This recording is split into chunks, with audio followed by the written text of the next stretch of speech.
বিশ্ব মঞ্চে অসাধারণ এক পারফরমেন্সের পর কেপ ভার্দের গোলরক্ষক ভজিনহার চোখে যখন জল, তখন অনেকেই হয়তো ভেবেছিলেন এটি নিছকই আনন্দ অশ্রু, কিন্তু সেই কান্নার পেছনে লুকিয়ে ছিল এক গভীর বিষাদ আর শূন্যতার গল্প।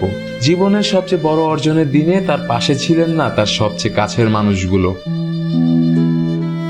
তার এই অশ্রুর অন্যতম কারণ ছিলেন তার প্রয়াত দাদা দাদি। ছোটবেলা থেকে তাদের পরম স্নেহ আর আদরেই বড় হয়েছেন ভজিনহা। তারাই ছিলেন তার জীবনের সবকিছু, কিন্তু দুর্ভাগ্যবশত কয়েক বছর আগে তারা পৃথিবী থেকে বিদায় নিয়েছেন। জীবনের এমন এক স্মরণীয় মুহূর্তে তাদের এই শূন্যতা ভজিনহাকে গভীরভাবে আবেগপ্রবণ করে তুলেছিল।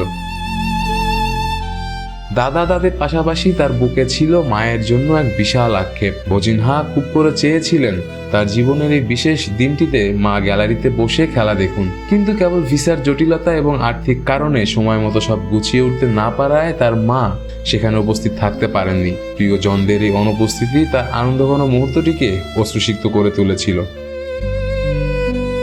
শেখ মেহেদী হাসান, কালবেলা।